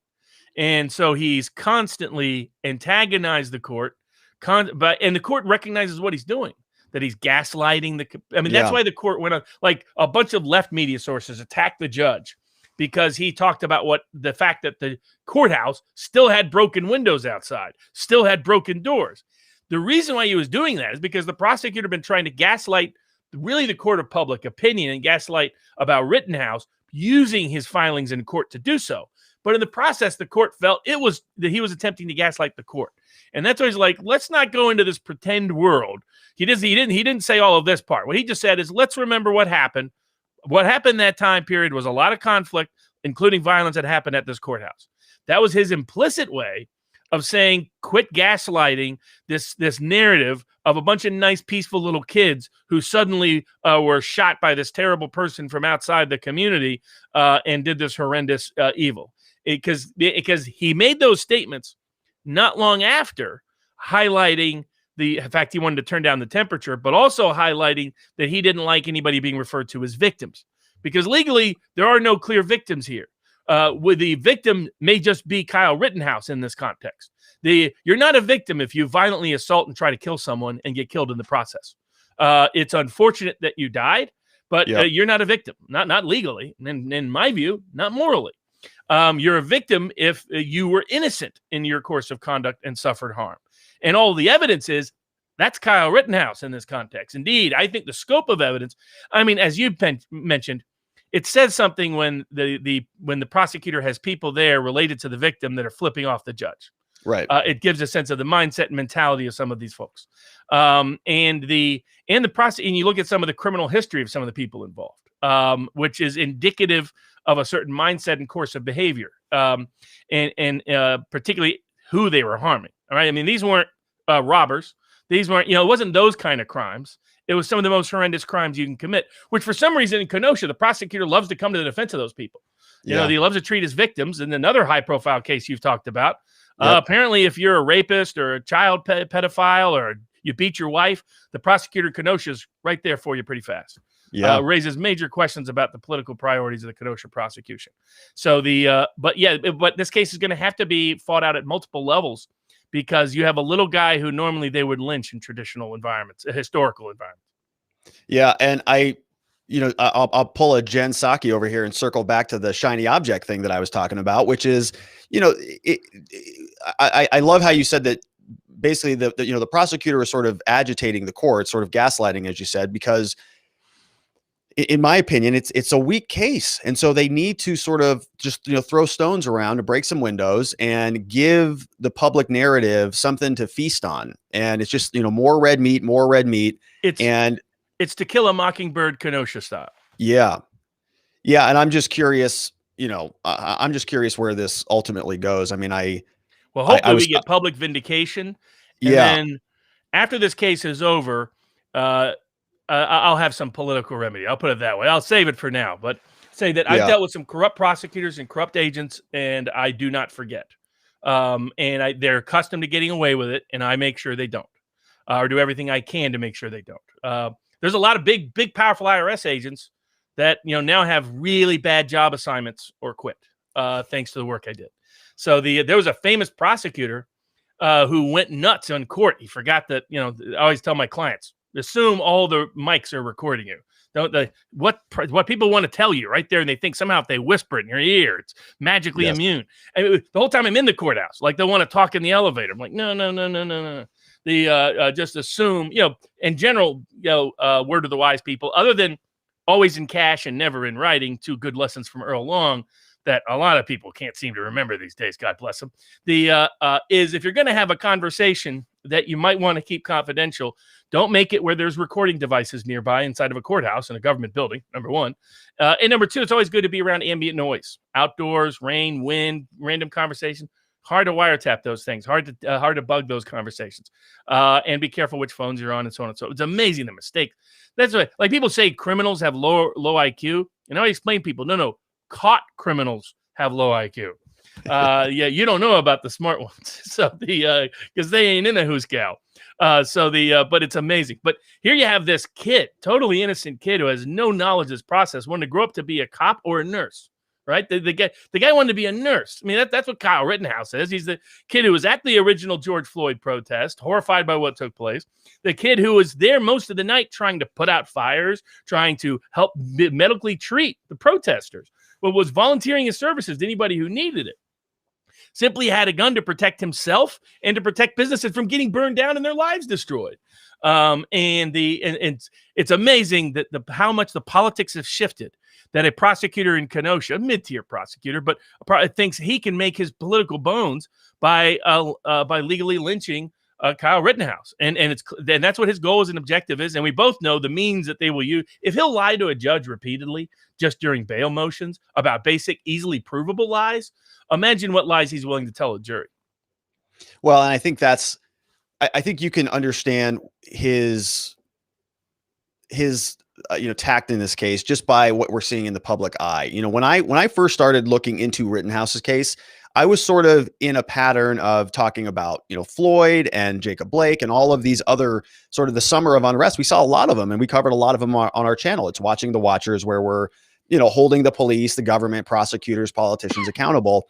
And so my sort of frame when I was going into the Rittenhouse case was, oh gosh, this is going to be bad. The media said this was bad. This kid had a gun and, shot a bunch of people. Like, it's going to be bad on the level that Floyd was bad or that Blake was bad. I was expecting that. And then when I started going through it, I was thinking, this is not even a crime. What are we talking about here? And it's just been interesting to see sort of a little bit of that coming down the pike from the prosecutor's office in terms of that probable cause affidavit. And then suddenly, now it's that the case is bad, the case is weak. So we're going to, go manufacture a lot of these sort of fake arguments in the proceedings in order, they know these things are being zoomed. The prosecutor knows these are all being recorded. They know they go on Twitter and everybody shares them all over the place. And, it's kind of a new kind of a new way to practice law a little bit in this COVID era because of that to a certain degree. Now we can sort of see everybody seated around in their little, rooms, Zoom rooms, and it's going to, I don't know if this is a good thing, but when I was watching that prosecutor, I was sort of watching a performance, for the public in a way that, of course, all, law can be performative in the courtroom. And when you're dealing with, opposing counsel and all of that stuff, everybody's sort of, becoming who they need to be in order to achieve their ends. But to see this on sort of public display in a case from a small town in Wisconsin was just a new dynamic. This is a prosecutor who's not used to being on the national stage. Now he knows he is on the national stage. And so you can see his demeanor changing to suit the context. Absolutely. And he's someone who's playing to the cameras, maybe outside of Wisconsin. Because I was curious, what's the angle here? Yeah. He's trying to railroad an innocent kid. He's trying to gut self-defense law. He's trying to gut bail protections. Does he think this is really going to be long-term popular in Kenosha? Or does he think the people of Kenosha don't know what happened last summer? They know exactly what happened. A bunch of trouble outsiders came in to violently use their city as a playground to commit violence and send political messages, but harm them and their community in the process. Just like the judge, they know exactly what took place, and it isn't the prosecutor's myth and narrative. And that made me think that he'll do whatever he can to secure a conviction. He has to now to preserve his political reputation, but that he may be playing to a national audience. He may be thinking, I bet I could get a job in the Biden administration. I bet I could, maybe the Southern District of New York. They love corrupt prosecutors there. Maybe they'll see me as a rising star. Something like that. I think maybe it worked. And I was not publicly critical of the prosecutor until he lied a second time to try to get Kyle Rittenhouse killed or jailed, which is basically what he was effectively doing. Have you ever seen a prosecutor demand someone's a defendant's private address be publicly disclosed? I've never seen that in 20 years. I've never had a prosecutor say, the country has a right to know where this man lives. I mean, it's extreme in this context because the prosecutor knows how many people want to kill Kyle. But I've never seen them do it in any case. I mean, this is just insanity. And then the press, complete lack of, the press used to love high profile cases for both sides because it's good ratings, it's good news, it's a good story, it's good drama. Not anymore. Now they only want one narrative. And the moment I'm effective, they're suddenly calling for gag orders. For people who don't know, almost every gag order is unconstitutional. Prior restraint. If you can't stop the New York Times from printing military secrets, why do you think you could prevent a criminal defense lawyer from defending his client in a court of public opinion? You just can't. Now, I've been fighting this in Wisconsin and other places because the other times they demand it in Wisconsin in particular, but also other jurisdictions, it's always the state. It's always the state that wants it. Now, here's the difference. The media advocating, really, I suspect, secretly for the state. The prosecutor's like, I don't know what this is about. Yeah, okay. You're not one of those guys who reads every clip that doesn't have your name in the Google alerts. Yeah, I believe you. Dealt with people like this my whole life. And just don't have much respect for them because not just that their moral compass is broken, they're nowhere near as bright as they think they are. So so it's a combination. I mean, I forget the line from Animal House, but there's definitely being dumb and corrupt is no way to go through life. But that's your typical federal and state prosecutor. Unfortunately, they just have so much power and they have so much jury and judicial deference. That's why they win. I mean, it's not like the sort of phrase, someone was born on second base and thinks they hit a double. They were born on third base, ended up at second base, and they think they hit a double. But because of how much institutional power they have on their side. But I think it's going to be the self-defense case maybe of the century. I mean, I was going back and looking, and I was like, I don't know of a case that has this degree of public impact, this degree of legal potential impact. And you couldn't have a more innocent self-defense case. I mean, most self-defense cases, there's at least some budge in between. Like a person typically in Kyle's position would have frankly shot more people because you got people that are shooting guns behind you, shooting to the side of you to make it seem like they're shooting at you. You have multiple people literally grab your gun. You have multiple people physically attack you in close presence. You're usually on the ground when it is you even ever fire your weapon. You couldn't be in a more vulnerable defensive posture. And you only shoot at the times in which you're at imminent risk. Most people, especially 17-year-old kids in that environment, what was good taking place in Kenosha, where they're trying to light businesses on fire, light dumpsters on fire, destroy people's property, destroy people's businesses, randomly assault people. I mean, what does it say about the state of mind of those rioters and looters and arsonists that they felt comfortable attacking a kid like Kyle and trying to grab his gun in the first place? And Right. and what do people think they were going to do if they got it? Like, I think one of the truths that will come out by the time of trial is that if Kyle had not been there that night, more people end up dead. That's my view.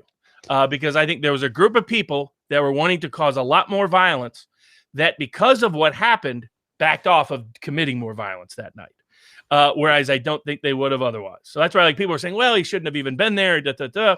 And I was like, well, aside from, okay, it's okay to burn people's business down. What if it was your home? What if it was your business? What if it was your live stream? Are you totally cool with nobody defending you in that circumstance or situation? But putting that aside, I think if he's not there, more people die that night. Once you dig into what this was part of a hardcore cadre of people trying to stir up as much violence as possible that night. Once you realize that, and once you realize how many of them reacted once they saw what happened with Kyle defending himself and the community of Kenosha, frankly, I think it led to less violence than would have otherwise occurred that night, that I think would have caused more harm in the end. Yeah, I think Kyle showed very, very good restraint. I mean, there was one image at the last sort of the last bit of the interaction where he's on the ground. Somebody is still charging at him after the gun has already gone off, multiple times. And he sort of gets to a knee, he posts up, and he could that person from my reading of the video was still coming towards him. And, in that sort of attack vector in his direction. And he didn't shoot, he just posted. The guy said, okay, I know this is not a good situation. And that was an avoidable, an avoidable death because of his restraint. And in a situation like that, I'm not sure that you could give that same, that other people in his shoes would have had that same level of restraint. Not at all. I'm definitely not a 17-year-old kid. I mean, this is not some military trained individual. This is someone who'd never been through anything like this in his life. And even the guy who came at him with a gun, who later admitted he wished he would have killed Kyle earlier. He only shoots him in the arm. Yeah. And he doesn't shoot again once the gun is out of his hand. It was incredible restraint. I mean, a lot of people in Kyle's position, that's when they end up shooting wildly frequently. Right. I mean, that's kind of what happened in the Blackwater case. One of the guys just lost it and started shooting wildly. And that was a trained mercenary who had military training and was in a war setting all the time in his life. So if someone Kyle showed extraordinary restraint. And what the other disappointing thing about the prosecutor is the selective prosecution. And that, why weren't hundreds of people? I mean, Kyle's actually charged with the curfew violation. So it's like, what about everyone else who was there that night? Right. How many of them have been charged with a curfew violation? So the fact that they're weaponizing the political prosecutorial process for politicized purposes, even in a little town like Kenosha, and coming after self-defense. And Rittenhouse's case is part of it's the ultimate example of it, the ultimate exemplar, but it's a version of what's happening with the McCloskeys. It's a version of what happened in my case. Look at Michael Strickland. He didn't shoot anybody. He was just a little 5'4", 5'5", small guy. Pulled out his gun as he was trained when a whole bunch of big guys were coming to attack him, part of a group that had previously physically assaulted him. All he does is show them the gun while backing away for just a few seconds, then puts it down, stops them from attacking. He gets charged with 17 felonies.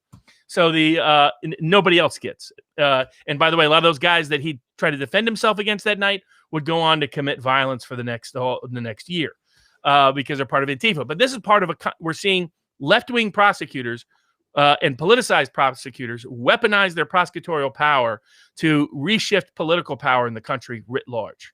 What they try to do to Trump at a broad level, which is just weaponized. I mean, I've never seen criminal defense lawyers jump and cheer about, oh, look, all of Trump's private records are now in the hands of the DA. I know. It's like these people should be ashamed of themselves. I tell my clients, or tell anybody out there, if you're looking for a lawyer and that lawyer has celebrated when Trump's rights or anyone's rights have been violated, don't hire that lawyer.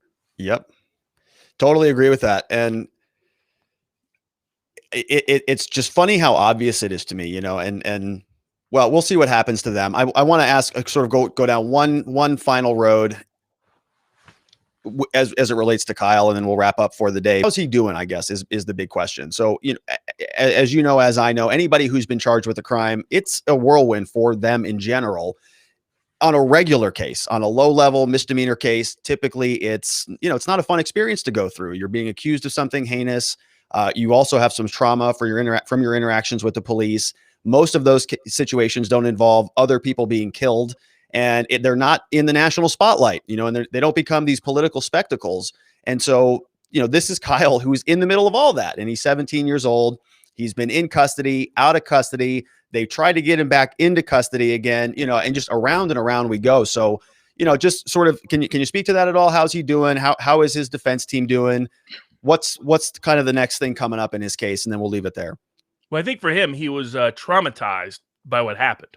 Yeah. I mean, the fact that anybody died and that it was just deeply traumatizing. I mean, he spent 7 days vomiting, at the jail afterwards. I mean, it was just consecutively. There's been the suggestion that he takes this lightly, all hogwash. Prosecutors just lying, and maybe sooner or later he'll learn to quit lying. But you lie when you don't have the facts on your side. So the reality is that the kid took it extremely seriously. And took it very personally and wished none of it would have happened at all. Didn't want or wish violence upon anybody, anywhere, at any time. I mean, this is, again, a kid who wants to be a nurse. He wants to save lives, not cost lives, though the reality of his actions that night likely saved lives. But it's not something he felt comfortable with and felt terrible that anybody lost their life.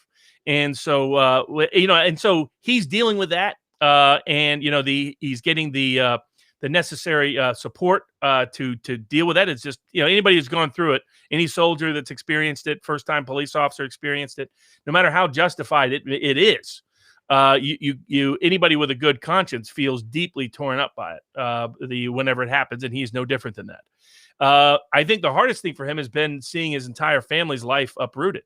Yeah. I mean, his wife and his mom and his siblings, don't have the protection that they normally did, can't live their lives the way they used to, and have to look over their shoulders all the time. They're under 24/7 security because they're under 24/7 threats. And unfortunately can't really trust the Kenosha prosecutor to look out for him, because the Kenosha prosecutor is doing everything possible to get him killed.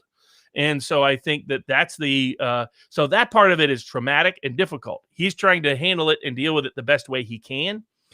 Which is to focus on self-improvement, focus on self-education.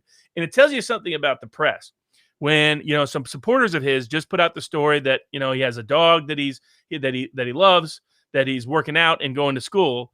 And they found that somehow horrendous. So horrendous that there needed to be a gag order from preventing anyone from knowing that Kyle Rittenhouse is a normal kid. The media has been disgraceful in this case. If they're going to, willingness to destroy a kid. I mean, it reminds me of my Covington kids cases.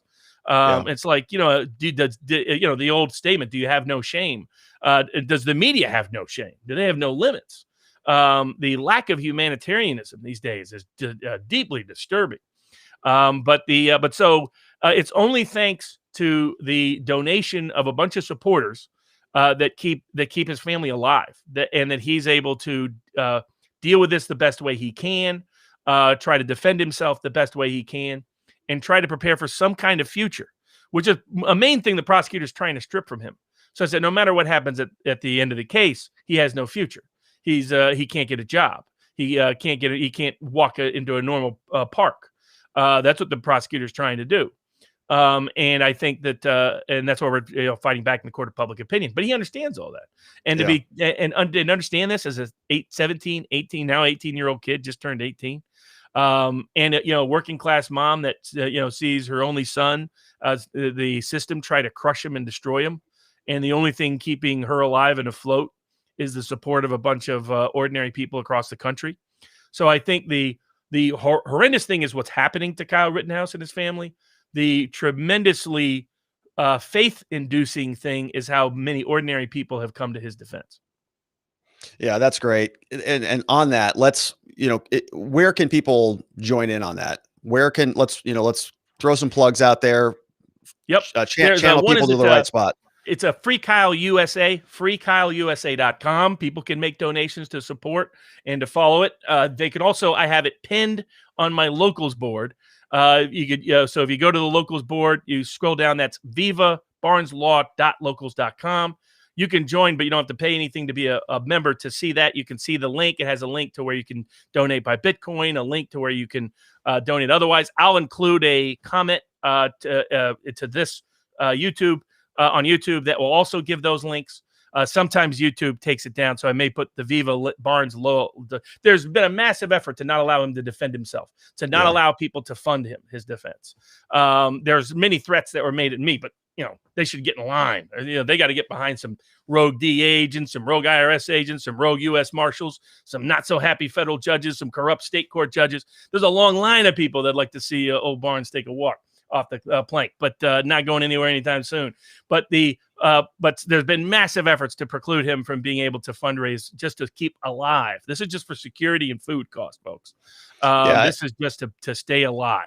But thanks to ordinary people, he's been able to. And if we collectively do so enough, we can be like what Wall Street Bets did to those big Wall Street hedge fund folks with GameStop. We can help keep the Constitution alive and a human being alive and our liberty alive all in the same time by helping Kyle Rittenhouse. Yeah, awesome. So it was freekyleusa.com. I think somebody threw that in the chat I just saw. So thank you for that.